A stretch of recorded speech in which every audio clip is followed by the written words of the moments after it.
아히도벨이 또 압살롬에게 이르되 이제 내가 사람 12,000명을 택하게 하소서. 오늘 밤에 내가 일어나서 다윗의 뒤를 추적하여 그가 고온하고 힘이 빠졌을 때에 기습하여 그를 무섭게 하면 그와 함께 있는 모든 백성이 도망하리니 내가 다윗 왕만 쳐 죽이고 모든 백성이 당신께 돌아오게 하리니 모든 사람이 돌아오기는 왕이 찾는 이 사람에게 달렸습니다. 그리하면 모든 백성이 평안하리이다. 하니 압살롬과 이스라엘 장로들이 다 그 말을 옳게 여기더라. 압살롬이 이르되 아렉 사람 후세도 부르라. 우리가 이제 그의 말도 듣자. 후세가 압살롬에게 이르매 압살롬이 그에게 말하여 이르되 아히도벨이 이러이러하게 말하니 우리가 그 말대로 행하랴. 그렇지 아니하거든 너는 말하라. 이번에는 아히도벨이 베푼 계략이 좋지 아니하니이다. 왕도 아시거니와 왕의 아버지와 그의 추종자들은 용사라. 그들은 들에 있는 곰이 새끼를 빼앗긴 것 같이 격분하였고 왕의 부친은 전쟁에 익숙한 사람인즉 백성과 함께 자지 아니하고 지금 그가 어느 굴에나 어느 곳에 숨어 있으리니 홍무리 중에 몇이 먼저 엎드러지면 그 소문을 듣는 자가 말하기를 압살롬을 따르는 자 가운데에서 패함을 당하였다 할지라. 비록 그가 사자 같은 마음을 가진 용사의 아들일지라도 낙심하리니 이는 이스라엘 무리가 왕의 아버지는 영웅이요 그의 추종자들도 용사인 줄 알미니이다. 나는 이렇게 계략을 세웠나이다. 온 이스라엘을 단부터 부엘세바까지 바닷가의 많은 모래같이 당신께로 모으고 친히 전장에 나가시고 우리가 그 만날 만한 곳에서 그를 기습하기를 이슬이 땅에 내림같이 우리가 그의 위에 덮여 그와 그 함께 있는 모든 사람을 하나도 남겨두지 아니할 것이요 또 만일 그가 어느 성에 들었으면 온 이스라엘이 밧줄을 가져다가 그 성을 강으로 끌어들여서 그곳에 작은 돌 하나도 보이지 아니하게 할 것이니이다. 압살롬과 온 이스라엘 사람들이 이르되 아렉 사람 후세의 계략은 아히도벨의 계략보다 낫다 하니 이는 여호와께서 압살롬에게 화를 내리려 하사 아히도벨의 좋은 계략을 물리치라고 명령하셨음이더라. 이에 후세가 사독과 아비아달 두 제사장에게 이르되 아히도벨이 압살롬과 이스라엘 장로들에게 이러이러하게 계략을 세웠고 나도 이러이러하게 계략을 세웠으니 이제 너희는 빨리 사람을 보내 다윗에게 전하기를 오늘 밤에 광야 나루트에서 자지 말고 아무쪼록 건너가서서 하라. 혹시 왕과 그를 따르는 모든 백성이 몰사할까 하노라. 그때 요나단과 아히마아스가 사람이 볼까 두려워하여 감히 성에 들어가지 못하고 에누로겔가에 머물고 어떤 여종은 그들에게 나와서 말하고 그들은 가서 다윗 왕에게 알리더니 한 청년이 그들을 보고 압살롬에게 알린지라. 그 두 사람이 빨리 달려서 바후림 어떤 사람의 집으로 들어가서 그의 뜰에 있는 우물 속으로 내려가니 그 집 여인이 덮을 것을 가져다가 우물 아귀를 덮고 지은 곡식을 그 위에 넣음에 전혀 알지 못하더라. 압살롬의 종들이 그 집에 와서 여인에게 묻되 아히마아스와 요나단이 어디 있느냐? 그들이 시내를 건너가더라. 하니 그들이 찾아도 만나지 못하고 예루살렘으로 돌아가니라. 그들이 간 후에 두 사람이 우물에서 올라와서 다윗 왕에게 가서 다윗 왕에게 말하여 이르되 당신들은 일어나 빨리 물을 건너가소서. 아히도벨이 당신들을 해하려고 이러이러하게 계략을 세웠나이다. 다윗이 일어나 모든 백성과 함께 요단을 건널새 새벽까지 한 사람도 요단을 건너지 못한 자가 없었더라. 아히도벨이 자기 계략이 시행되지 못함을 보고 나귀의 안장을 지우고 일어나 고향으로 돌아가 자기 집에 이르러 집을 정리하고 스스로 목매어 죽음에 그의 조상의 묘에 장사되니라. 미국의 제28대 대통령이었던 시어도 루즈벨트라는 대통령은요 심한 근시였답니다. 그래서 항상 두 개의 안경을 가지고 다녔는데 하나는 책 읽을 때 쓰는 돋보기였고 다른 하나는 멀리 있는 물체를 볼 때 쓰는 안경이었대요. 그러다 보니까 보통 안경집에는 두 개의 안경이 들어가지를 못하죠. 그래서 안경 두 개를 넣을 수 있는 튼튼한 철로 된 안경집 케이스를 가지고 다녔는데 이게 그 루즈벨트 대통령이 이 케이스가 쇠로 만든 거니까 상의 주머니에 이렇게 넣으면 항상 불룩하게 두툼하고 무겁고 이랬단 말이에요. 그래서 상의 주머니에 이 안경집을 가지고 다니는 것을 되게 귀찮아했다고 합니다. 1912년에 대통령 재선에 도전하던 시어도 루즈벨트가 위스콘신주 밀워키에서 유세를 하고 있는데 한 청년에게 총격을 받게 됩니다. 그런데 공교롭게도 상의 속 주머니에 있던 철로 된 안경집이 총알이 가슴에 박히는 것을 막아줘요. 그래서 극적으로 생존을 한 거예요. 여기에 맞은 거예요. 안경집에. 쇠로 된 거니까 그걸 막고 산 거예요. 평소 무거워서 귀찮게 여기고 불평했지만 그래도 어쩔 수 없어서 늘 상의 주머니에다가 넣고 다녔던 쇠로 된 안경집 덕분에 생명을 구할 수 있었습니다. 마찬가지로 우리의 삶이 때로는 힘들고 어렵고 불평이 나오는 상황일지라도 그 속에 쇠로 된 안경집처럼 변함없는 하나님의 도우심의 은혜가 있음을, 감춰져 있음을 늘 잊지 마시기 바랍니다. 압살롬의 반역 후에 다윗은 예루살렘을 내주고 피난길로 오릅니다. 다윗은 생각했어요. 압살롬이 예루살렘에 들어가서 상황 정리한 다음에 그 다음에 추격해 오겠지. 그리고 요단강을 건너지 않고 기다리고 있었어요. 그런데 아히도벨은 이것을 역이용해서 지금 바로 다윗을 추적해 가면 그를 죽이고 백성들을 다 데려올 수 있다. 그렇게 얘기합니다. 1절, 2절, 3절 한번 다시 한번 읽어볼게요. 시작. 아히도벨이 또 압살롬에게 이르되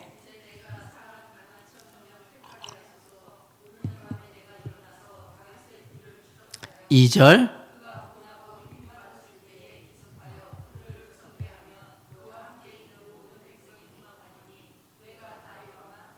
(3절)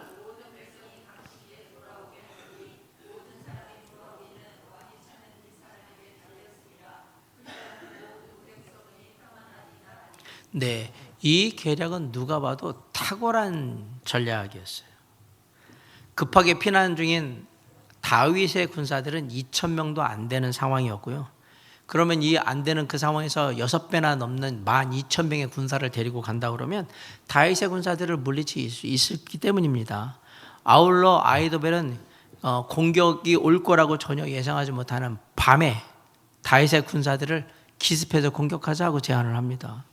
그리고 왕인 다윗만 죽이면 모든 상황이 종료되니까, 그러니까 다윗 따르던 백성들은 다 압살롬에게로 돌아올 거라고 확신 있게 얘기했어요.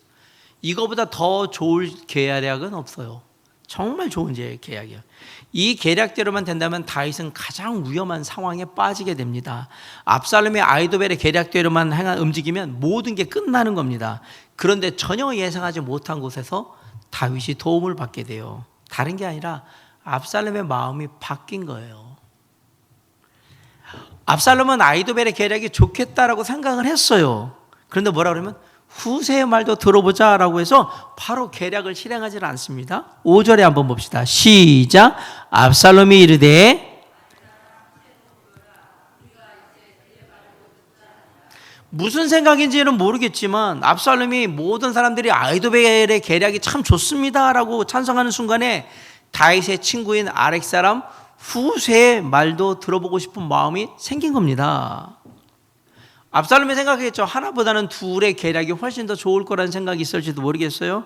그래서 압살롬의 부름을 받고 회의장에 들어온 후세는 아히도벨의 계략을 다 들어요. 그리고 깜짝 놀랐을 거예요. 왜? 그대로 했다가는 다윗이 아주 큰 위기에 처할 게 뻔하기 때문에 그랬을 겁니다. 그래서 나중에 몰살할까 봐 그런 얘기하잖아요. 그 얘기는 아히도벨의 계략대로 하면 다윗 왕도 죽고 그 군사들도 다 몰살할 것이다 라고 생각했던 거예요. 후세조차도. 그래서 태연하게 아히도벨의 계략이 안 좋은데요 라고 얘기를 하는 거예요. 8절로 10절에 보면 그 이유를 설명하는데 아히도벨이 다윗 왕과 그 용사들이 얼마나 지혜롭고 용명한지 그거 너무 과소평가한 것 같습니다 라고 얘기를 합니다. 또한 지금 다윗 왕과 그 무리들은 예루살렘 성을 빼앗기고 도피 중이니까 새끼 곰을 빼앗긴 어미곰 같이 아주 분노하고 있는, 굉장히 분노하고 있는 상태이기 때문에 이럴 때는 건드리면 위험합니다. 쫓아가서 공격하는 건 위험합니다 라고 얘기를 해요. 또한 아버지 다윗 왕은 수많은 전쟁을 통해서 경험들이 많고 백성들과 함께 있지 않을 거예요. 예전에도 계속해서 숨어서 도망다녔던 걸 보면서 여기에 그냥 백성들과 머물지 않기 때문에 어디에 가서 찾을지 모릅니다. 그런데 그렇게 군사를 죽이러 보냈다가 다윗을 찾을 수는 없고, 거기다가 만약에라도 찾으러 갔던 사람들이 죽기라도 한다면 야, 압살롬의 군사들이 죽어버렸다 이렇게 하면 사기가 뚝 떨어집니다. 그러니까 그렇게 하시면 안 됩니다 라고 이유들을 다 설명을 한 거예요. 그러면서 아히도벨과 정반대의 계략을 압살롬에게 제언합니다. 11절부터 한번 볼까요? 자, 11, 12, 13절 시작. 나는 이라크의 계략을 세웠나이다. 온 이스라엘을 단부터 브엘세바까지 바닷가의 많은 모래같이 당신께로 모으고 친히 전장에 나가시고. 12절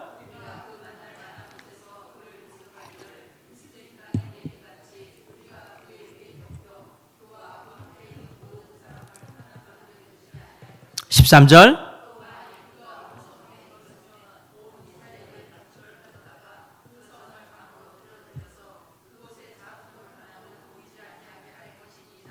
네. 먼저 말하면 시간을 두고 군대를 다 모으세요라고 얘기해요. 사실 이 말은 다윗이 안전하게 숨어서 전열을 재정비할 수 있는 시간을 벌어주기 위해서 시간을 좀 가지고 준비하시죠 이렇게 얘기한 거예요. 그리고 압살롬에게 뭐라면 왕답게 직접 나가서 싸우라고 얘기합니다. 이 얘기는 뭐냐면 아히도벨이 군사 데리고 나서 아히도벨이 승리하고 오면 모든 영광은 다 누구한테? 아히도벨한테 갑니다. 왕이셔 그럴 필요가 없습니다. 왕이 직접 나가서 싸우셔가지고 승리하셔가지고 그 모든 영광을 왕께서 다 취하시라고. 이게 압살롬의 자존심과 영웅심, 허세를 자극한 거예요. 이 말 때문에 아히도벨이 정말 기가 막힌 계략을 제안했는데도 불구하고 압살롬이 이걸 버리고 후세의 계략을 선택하게 된 거예요. 수만 명의 군사를 앞세우고 가장 좋은 말을 타고 왕의 깃발을 휘날리면서 그 앞에서 전쟁을 지휘하는 자기의 모습을, 왕으로서의 압살롬은 그 생각하면 짜릿한 거예요. 와, 그렇지. 뽀대 나는데 간지나잖아. 그렇지. 이게 바로 내가 원하던 거지. 사실 후세는 압살롬에게 직접 전쟁에 들어가라고 얘기했던 것은 직접 전쟁에 들어가서 죽도록 만들려고 했던 거거든요. 위험에 빠지도록 만들려고 했던 거예요. 그런데 그 사실을 모른 채 얘기하니까 압살롬은 너무 그냥 좋은 거예요. 허영심에 빠져버린 거예요. 마지막으로 후세는 다윗과 함께하는 사람들 다 죽여버려야 된다라고 했습니다. 왜? 그것은 압살롬 왕과 함께하지 않은 반역자들이고 나중에 살려놔봤자 이거 다 골치 아픈 사람들이거든요. 그러니까 이번에 모조리 다 처단을 해서 다 죽여버리라고 얘기한 거예요. 이 말은 압살롬이 자기가 이렇게 했는데도 자기 말 안 듣고 이 반역한 무리들, 이 무리들을 아주 죽이고 싶었거든요. 그 분노를 자극한 거예요. 후세가 얼마나 지략이 뛰어난가를 잘 보세요. 그래서 결론이 어떻게 납니까? 14절 읽습니다. 시작. 압살롬과 온 이스라엘 사람들이 이르되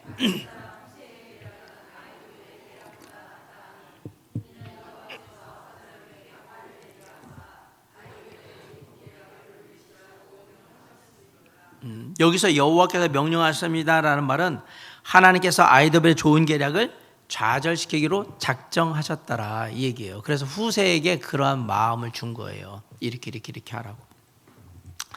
압살롬과 온 이스라엘 사람들은 후세의 계략이 아히도벨의 계략보다 낫다라고 해서 결국 후세의 계략을 선택하게 됩니다.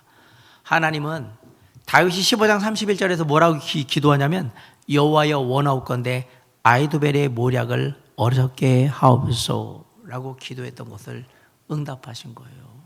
아히도벨의 모략에 걸리면 저는 죽습니다. 그만큼 아히도벨은 뛰어난 사람이었거든요. 그것을 물리치게 하옵소서. 누구를 통해서? 하나님의 후세를 통해서 그것을 바꾼 거예요. 압살롬은 자기의 마음을 충분히 깊이 이해하는 듯하게 말하는 후세가 너무너무 고마웠을 거예요. 백성들 앞에서 왕으로서 이제 멋지게 보여주고 싶기도 하고, 반면에 자기를 서운하게 만들고 분노하게 만든 자들을 모조리 다 죽이고 싶은 마음도 막 있거든요. 그거 다 후세가 알아줬다라고 생각하는 겁니다. 그런데 실상은 이성을 잃어가고 있는 것이고요, 판단력이 흐려지고 있는 겁니다. 하지만 이것은 사실 다윗을 향한 하나님의 도우심이에요. 하나님은 압살롬에게 심판을 내리시려고 아히도벨의 계략이 선택되지 않게 하신 겁니다. 하나님의 은혜로 아히도벨의 계략을 저지한 후세는 제사장 사독과 아비아달에게 얘기합니다. 다윗에게 빨리 요단강 나루로에 머물지 말고 속히 그것을 떠나서 건너가지고 안전한 곳으로 피신하라고 얘기합니다. 비록 시간은 벌었지만 언제 압살롬의 마음이 바뀔지 모르니까 빨리 해야 되는 거예요. 그런데 이 정보를 전달하는 과정에서도 놀라운 일이 벌어집니다. 후세로부터 놀라운 정보를 전해들은 제사장 사독과 아비아달은 각각 자신의 아들들 2명 아히마아스와 요나단에게 다윗에게 보내가지고 그 피난하도록 그렇게 알려주려고 했어요. 그래서 2 아들은 사람들의 눈을 피해서 에느로겔에 머물러 있었어요. 아버지가 보낸 한 여종이 얘기를 해주면 그 정보를 전달받아서 다윗에게 전해주는 그런 역할을 하려고 했던 건데요. 그런데 그 사실이 압살롬 편에선 한 청년에 의해서 발각이 됩니다. 이 2 사람이 아히마아스와 요나단이 발각이 돼요. 그래서 압살롬의 종들이 이 2 사람을 잡으러 오는데 놀랍게도 바후림에 사는 한 여인의 극적인 도움으로 위기를 모면합니다. 18, 19, 20절 시작. 한 청년이 그들을 보고 압살롬에게 알린지라.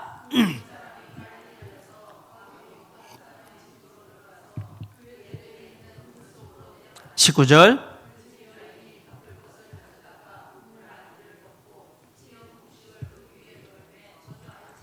20절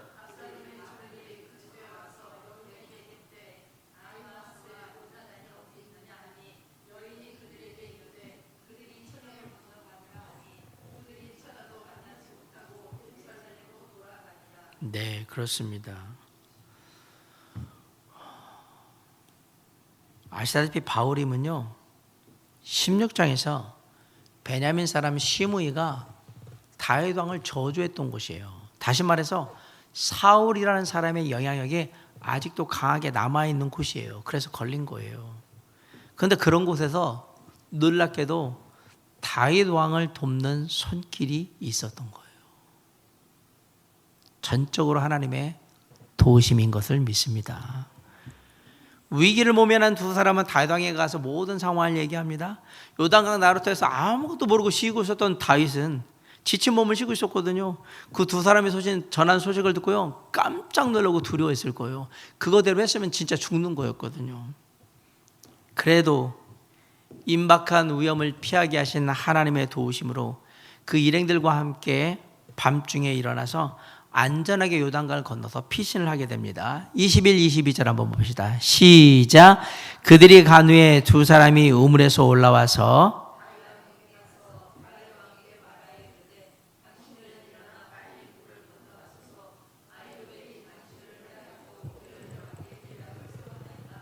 (22절) 다윗이 일어나 모든 백성과 함께 요단을 건널새 새벽까지 한 사람도 요단을 건너지 못한 자가 없었더라. 약속에 신실하신 하나님은 변함없이 다윗을 향해서 사랑과 은혜를 베풀어 주신 겁니다.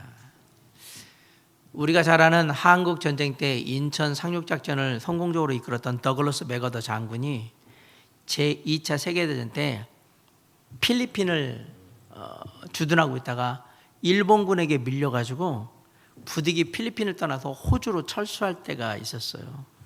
그때 이제 끝났구나. 필리핀 백성들 국민들이 아주 낭망했어요. 연합군이 와가지고 다 될 줄 알았는데 일본군이 다시 들어오니까. 그래서 힘들어할 때 더글러스 맥어더 장군이 뭐라고 했냐면 떠날 때 저는 반드시 돌아올 것입니다. I shall return 이렇게 얘기했어요.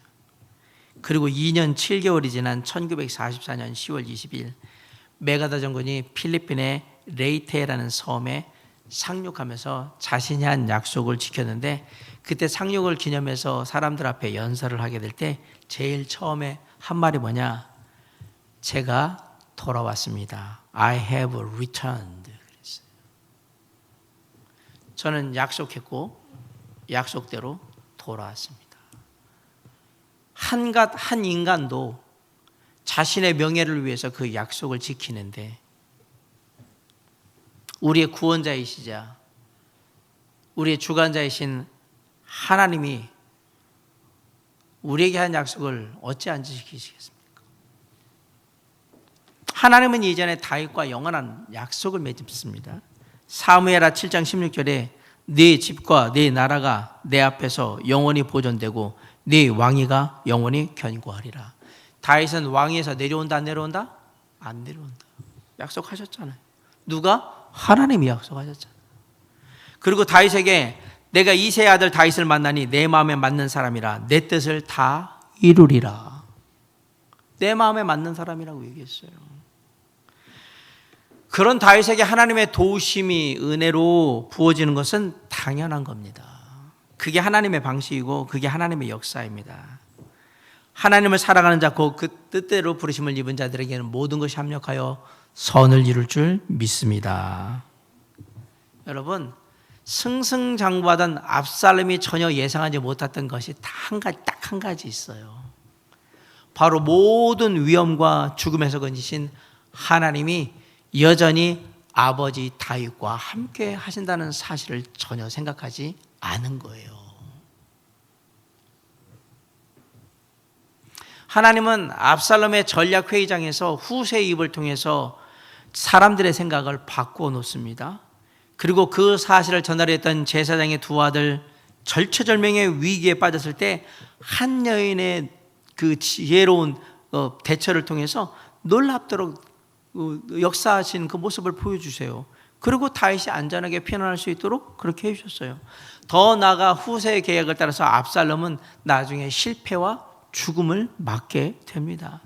최악의 상황에서 하나님을 의지하며 은혜와 궁유를 구하는 다윗에게 하나님은 다시 한번 은혜를 베풀어 주신 거예요. 당대에 가장 뛰어난 전략가였던 아히도벨도 하나님을 이길 수는 없었습니다.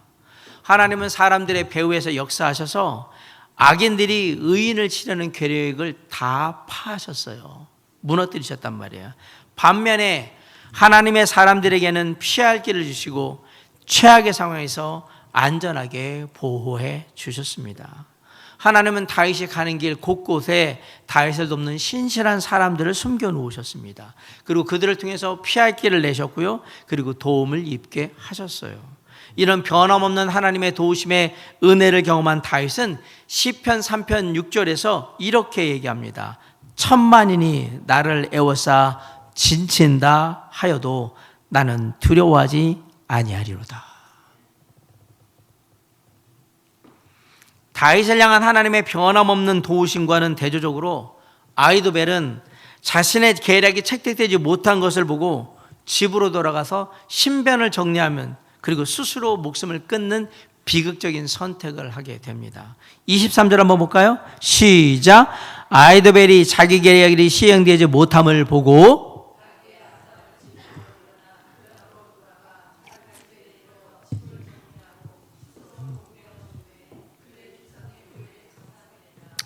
아히도벨이 자살을 택한 것은 자신의 교만함 때문입니다.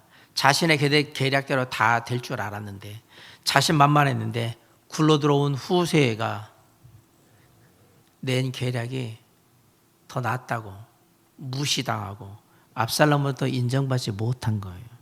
거기에 모욕감과 수치심을 느끼고 결국은 극단적인 선택을 한 거예요. 아히도벨의 삶의 목표는 세상에서 높아지는 거예요. 밧세바와 우리아를 통해서 실추된 가문의 명예를 회복하는 겁니다.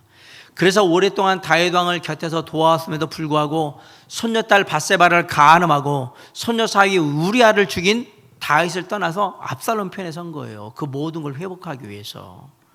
압살롬이 왕이 되면 다 될 줄 알았어요. 원하는 대로 다 이루어질 줄 알았는데 그게 아니었어요. 자신의 기대가 거절당하자 절망했고요. 극단적인 선택을 하게 됩니다. 이게 하나님이 그 마음에 함께하지 않는 사람의 모습입니다.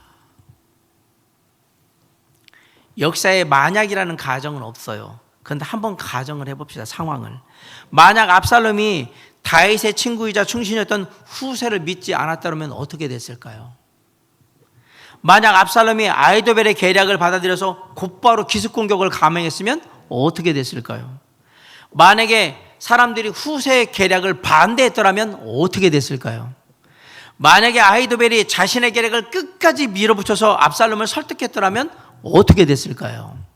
만약에 요나단과 아히마스가 지혜로운 여인을 만나지 못해서 압살롬의 종들에게 붙잡혔더라면 어떻게 됐을까요? 만약에 후세 계략을 따르던 것을 압살롬의 마음 바꿔서 아히도벨의 계략대로 해야 되겠다 이렇게 마음 바꾸면 어떻게 됐을까요?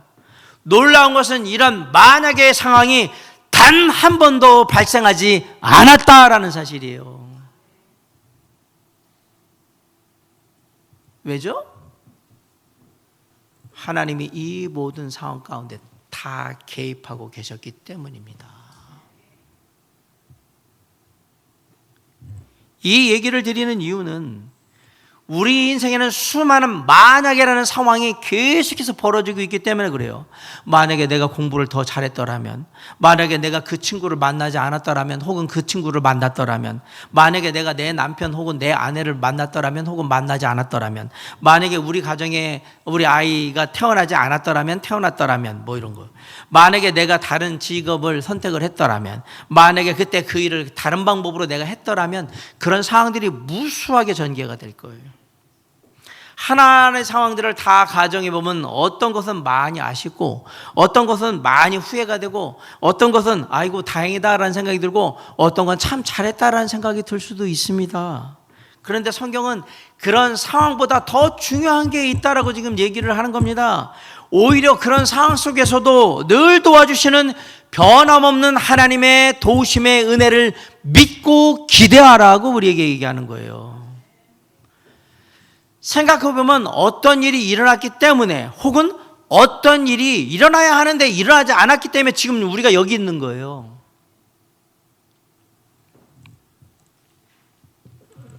저같이 자동차 사고 당했는데 그 큰 사고 속에서 내가 죽지 않았기 때문에 지금도 설교하고 있는 거예요. 우린 지금 그런 일들 때문에 여기 있는 거예요. 아무 일도 일어나지 않으면 우리는 주님 앞에 나오지 않았을 거예요. 어떤 일이 일어났거나, 어떤 일이 일어나야 되는데 일어나지 않았거나, 그래서 여기 주님 앞에 나와 있는 거예요. 다시 말해서 우리의 삶은 우연으로 가득 차 있는 것 같지만 전혀 그렇지 않고, 오히려 우연인 것처럼 보이는 것 안에 언제나 하나님의 도우심과 인도하심과 축복하심의 은혜가 늘 담겨 있다라는 사실을 알아야 합니다. 매년 교회 달력 제작을 위해서 헌신해 주시고, 아동부, 청소년부, 청년부 행사 때마다 잊지 않고 후원해 주시고, 위드 인너차의 사역을 위해서도 늘 헌신해 주는 우리 이용자 목자님 얘기를 제가 좀 한번 해야 되겠습니다. 이번 2월에 있는 선교위원회 치앙마이 선교지 답사를 위해서 교회는 1,200만 원 정도의 재정이 필요합니다. 일부라도 감당하기 원하는 간절한 마음으로 차미님이 기도하셨대요. 마음에, 주님 제가 그 일을 하기를 원하는데 조금이라도 감당하기를 원합니다. 그런데 하지만 가정적으로 처리해야 될 여러 가지 많은 일들, 재정적인 일들도 있고, 그래서 사정이 그렇게 녹록치 않은 거예요. 원하는 만큼 드릴 수 있지 않을 것 같으니까. 그래도 마음을 다해서 간절히 기도하고 계셨대요. 근데 놀랍게 1년 6개월 전에 우리 남편 되시는 박영배 형님이 돌아가셨잖아요. 보험사에서 보험주인 지급되니까 받아가라고 연락이 온 거예요. 근데 여러분, 사람이 사망할 때 모든 보험금 체킹을 다 해요. 그거 다 나와요. 이게 종합으로 해가지고. 저도 저희 셋째 형님 돌아가실 때 그 처리를 제 아내하고 제가 했기 때문에 알아요. 통장에 들어있는 거, 보험사에 걸려있는 모든 그 사람의 거 다 뜨는데, 이거 그때 내역 다 확인했는데 없었어요. 근데 연락이 왔어요. 보험 받아가라고, 보험금 찾아가라고. 전혀 몰랐던 보험금이 있었던 거예요. 그래서 목사님 마음속에 이번에 위딘드 차이나에서 치앙마이 선교지 답사 가는 거 내가 해야 되겠다 작정한 거 다 드리고 가정적으로 필요한 것들도 다 처리하고도 조금 남을 정도로 보험금을 받으신 거예요. 삶 속에 늘 함께 하시며 늘 도와주시는 살아계신 하나님 생각하면서 감사함으로 펑펑 우셨대요.